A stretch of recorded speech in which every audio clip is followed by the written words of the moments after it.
ಇವತ್ತು ಈ Sharadamba P U college ತಿಕೋಟಾದಲ್ಲಿ ಪೊಲೀಸ್ ಕಾನ್ಸ್ಟೇಬಲ್ದು ರಿಕ್ರೂಟ್ಮೆಂಟ್ ಎಕ್ಸಾಮ್ ಇತ್ತು. ಒಟ್ಟು ಜಿಲ್ಲೆಯಲ್ಲಿ 61 ಕೇಂದ್ರಗಳ ಪೈಕಿ ಇದು ಕೂಡ ಒಂದು ಕೇಂದ್ರವಾಗಿತ್ತು. ಬೆಳಗ್ಗೆ 9:15 ಅಲ್ಲಿ ಟೈಮಿಗೆ ಇಲ್ಲಿ ಬಂದು ಪ್ರಶ್ನೆ ಪತ್ರಿಕೆಗಳು ರೀಚ್ ಆಗಿದ್ದು, ತದನಂತರ ಇಲ್ಲಿ ಸೆಂಟರ್ ಸೂಪರ್ವೈಸರು SOP ಪ್ರಕಾರ ಆ ಪೇಪರ್ಸ್ಗಳನ್ನು ಕ್ವಶನ್ ಪೇಪರ್ಸ್ಗಳನ್ನು ಪ್ರತಿಯೊಂದು ಕೊಠಡಿನಲ್ಲಿರುವಂಥ ವಿದ್ಯಾರ್ಥಿಗಳಿಗೂ ಕೂಡ ಅದನ್ನು ಕೊಟ್ಟು ಓಪನ್ ಮಾಡಿ ಫಸ್ಟ್ ಡಿಸ್ಟ್ರಿಬ್ಯೂಟ್ ಮಾಡಿದ್ದಾರೆ.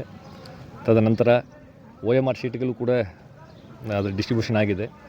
ಆ ಸಂದರ್ಭದಲ್ಲಿ ಕೆಲವು ವಿದ್ಯಾರ್ಥಿಗಳು ಅವರಿಗೆ ಕೊಟ್ಟಿರುವಂಥ OMR ಶೀಟ್ನಲ್ಲಿರುವಂಥ ನಂಬರು ಮತ್ತು ಪ್ರಶ್ನೆ ಪತ್ರಿಕೆಯಲ್ಲಿರುವಂಥ ನಂಬರು ಹೊಂದಾಣಿಕೆ ಆಗ್ತಾಯಿಲ್ಲ ಅನ್ನುವಂತಹ ಒಂದು ಕಾರಣ, ನಾವು ಪರೀಕ್ಷೆ ಬರೆಯಲ್ಲ, ಇದು ಒಂದಕ್ಕೊಂದು ತಾಳೆ ಆಗ್ತಾಯಿಲ್ಲ ಅಂತ ಹೇಳಿ ಕೆಲವು ಜನರು ಆ ಪ್ರಶ್ನೆ ಪತ್ರಿಕೆ ಎಲ್ಲ ಮಾಡಿ ಹೊರಗಡೆ ಬಂದುಬಿಟ್ರು.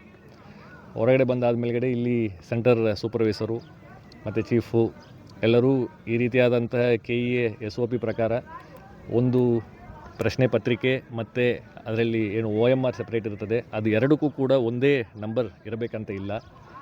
ಕ್ವಶನ್ ಏನು ಪೇಪರ್ ಇರ್ತದೆ ಅದರಲ್ಲಿ ಬೇರೆ ಬೇರೆ ವರ್ಷನ್ ಕೋಡ್ ಇರ್ತದೆ, A1 A2 A3 B1 B2 B3 ಅಂತ ಹೇಳಿ. ಆ ವರ್ಷನ್ ಕೋಡು ಆ ಪ್ರಶ್ನೆ ಪತ್ರಿಕೆಯಲ್ಲಿರುವಂಥದ್ದನ್ನು OMR ಶೀಟ್ನಲ್ಲಿ ನಮೂದು ಮಾಡಿಕೊಂಡು ಅವರು ಅಡ್ಮಿಟ್ ಕಾರ್ಡ್ನಲ್ಲಿರುವಂತಹ ರಿಜಿಸ್ಟ್ರೇಷನ್ ನಂಬರನ್ನು ಕೂಡ ಅವರು OMR ಶೀಟ್ನಲ್ಲಿ ನಮೂದು ಮಾಡಿಕೊಂಡು ಮುಂದುವರಿಸಬಹುದು. ಯಾವುದೇ ರೀತಿಯಾದಂಥ ಟ್ಯಾಗಿಂಗ್ ಆರ್ ಬೈಂಡಿಂಗ್ ಇಲ್ಲ ಕ್ವಶನ್ ಪೇಪರ್ಗೂ ಮತ್ತು OMR ಶೀಟ್ಗೆ ಅನ್ನುವಂತಹ ಮಾತನ್ನು ಹೇಳಿದ್ದಾರೆ. ಬೇರೆ ಬೇರೆ ಕಡೆಯೂ ಈ ರೀತಿಯಾದಂತಹ ಒಂದು ಗೊಂದಲ ಇದ್ದಾಗ ಅಲ್ಲಿರುವಂತಹ ಸೆಂಟರ್ ಸೂಪರ್ವೈಸರ್ಸ್ ಆ್ಯಂಡ್ ಚೀಫ್ಸ್ ಅದನ್ನು ಹೇಳಿದ ಮೇಲ್ಗಡೆ ವಿದ್ಯಾರ್ಥಿಗಳು ಮುಂದುವರಿಸಿಕೊಂಡು ಪರೀಕ್ಷೆಯನ್ನು ಬರೆದು ಸ್ಮೂತಾಗಿ ಕಂಪ್ಲೀಟ್ ಮಾಡಿದ್ದಾರೆ. ಬಟ್ ಈ ಒಂದು ಕೇಂದ್ರದಲ್ಲಿ ಇಲ್ಲ, ನಾವು ಬರೆಯಲ್ಲ ಅಂತ ಹೇಳಿ ಕೆಲವು ವಿದ್ಯಾರ್ಥಿಗಳು ಸ್ಟಾರ್ಟಿಂಗ್ನಲ್ಲಿ ಹೊರಗೆ ಬಂದಿದ್ದರು. ಮತ್ತು ಅವರು ಇನ್ನೂ ಕೆಲವು ಜನರನ್ನು ಮತ್ತೆ ಇಲ್ಲ, ಇದನ್ನು ಕಂಪ್ಲೀಟು ನಾವು ಇದನ್ನು ಮಾಡ್ತೇವೆ, ಒಪ್ಪಲ್ಲ ಅಂತ ಹೇಳಿ ಬಂದು ಕ್ಯಾಂಪಸ್ಸು ಹೊರಗಡೆ ಹೋಗ್ಬಿಟ್ರು.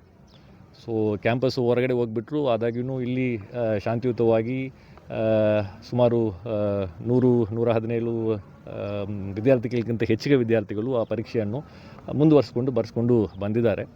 ಮತ್ತು ಇವರು ಹೊರಗೆ ಹೋಗಿರುವಂಥ ವಿದ್ಯಾರ್ಥಿಗಳು ಮತ್ತು ಇಲ್ಲಿ ಪೊಲೀಸ್ ಸಿಬ್ಬಂದಿಗಳು ಅವರು ಮತ್ತೆ ನಾವು ಒಳಗಡೆ ನಮಗೆ ಅಲೋ ಮಾಡಬೇಕಂತ ಹೇಳಿ ಒಂದು ಅಲ್ಲಿ ಗಲಾಟೆ ಆದಾಗ ಇಲ್ಲಿ ಇಲ್ಲಿ ಪ್ರಿಮೈಸಸ್ ಬಿಟ್ಟು ಹೊರಗಡೆ ಹೋಗಿದ್ದ ನಂತರ ಮತ್ತೆ ಒಳಗಡೆ ಬಂದರೆ ಅದು integrity of the examination process violate ಆಗ್ತದೆ. ಎಕ್ಸಾಮ್ SOPನಲ್ಲಿ ಆ ರೀತಿ ಮಾಡಲಿಕ್ಕೆ ಅವಕಾಶ ಇಲ್ಲ. ಮತ್ತು ಅದು ಪ್ರಾಪರ್ಟಿ ಆಫ್ ದಿ KEA ಆಗ್ತದೆ. ಈಗ ಅಡ್ಮಿಟ್ ಕಾರ್ಡ್ನಲ್ಲೇ ಒನ್ ಆಫ್ ದಿ ಇನ್ಸ್ಟ್ರಕ್ಷನ್ಸ್ ತುಂಬ ಕ್ಲಿಯರ್ ಆಗಿದೆ. ಜನರಲ್ ಇನ್ಸ್ಟ್ರಕ್ಷನ್ಸ್ ಅಂತ ಇಲ್ಲ, ಪ್ರತಿಯೊಂದು ಅಡ್ಮಿಟ್ ಕಾರ್ಡ್ನಲ್ಲೂ ಕೂಡ ಇನ್ಸ್ಟ್ರಕ್ಷನ್ಸ್ ಇದೆ. ಯಾವುದೇ ಒಂದು ಕ್ವಶನ್ ಪೇಪರು ಬೇಗ ಮುಕ್ತಾಯ ಆದರೂ ಕೂಡ ಕೆಲವು ಜನರೆಲ್ಲ ಒಂದು ಅರ್ಧ ತಾಸಿನಲ್ಲಿ ಮುಗಿಸ್ತಾರೆ, ಕೆಲವು ಜನರು ಒಂದು ತಾಸಿನಲ್ಲಿ ಮುಗಿಸ್ತಾರೆ. ಆದಾಗ್ಯೂ ಕೂಡ ಲಾಸ್ಟ್ ಬೆಲ್ ಆಗೋ ತನಕ ಅವರು ಸೆಂಟರ್ನಲ್ಲೇ ಕುಳಿತು ಅದನ್ನು ಅವರು ನಮ್ಮ ಸೆಂಟರ್ ಸೂಪರ್ವೈಸರ್ಸ್ ಆ್ಯಂಡ್ ಇನ್ವಿಜಿಲೇಟರ್ಸ್ಗೆ ಒಪ್ಪಿಸ್ಬಿಟ್ಟು ಹೋಗಬೇಕು ಅನ್ನುವಂತಹ ಒಂದು ಸೂಚನೆ ಅದರಲ್ಲಿ ಇದೆ. ಸೊ ಎಕ್ಸಾಮ್ ಕಂಪ್ಲೀಟ್ ಆಗೋದು ಮುಂಚೆ ಯಾವುದೇ KEA ಪ್ರಾಪರ್ಟಿಯನ್ನು ತೆಗೆದುಕೊಂಡು ಹೋಗಲಿಕ್ಕೆ ಅವಕಾಶ ಇರುವುದಿಲ್ಲ. ಆದಾಗ್ಯೂ ಹೊರಗಡೆ ಹೋಗಿದ್ದಾರೆ. ಹೊರಗಡೆ ಹೋಗಿ ಮತ್ತೆ ಇಲ್ಲಿ ಎಕ್ಸಾಮ್ ಬರಿತಾ ಇರುವಂಥ ಕ್ಯಾಂಡಿಡೇಟ್ಸ್ಗಳಿಗೆ ಅವರು ಪ್ರಾಬ್ಲಮ್ ಕ್ರಿಯೇಟ್ ಮಾಡುವಂಥ ರೀತಿಯಲ್ಲಿ ಮತ್ತೆ ನಾವು ಒಳಗಡೆ ಬರ್ತೇವೆ ಅಂತ ಹೇಳಿ ಸ್ವಲ್ಪ ಗೇಟನ್ನೆಲ್ಲ ಪುಷ್ ಮಾಡಿ ಗಲಾಟೆ ಆಗುವಂಥ ಸಂದರ್ಭದಲ್ಲಿ ಪೊಲೀಸ್ ವಿತ್ ಮಿನಿಮಲ್ ಫೋರ್ಸ್ ಅದನ್ನು ಹ್ಯಾಂಡಲ್ ಮಾಡಿದ್ದಾರೆ.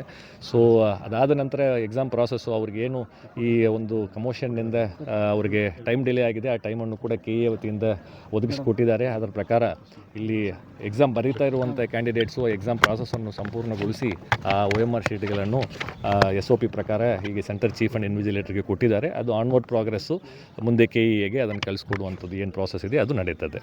Sir, OMR sheet question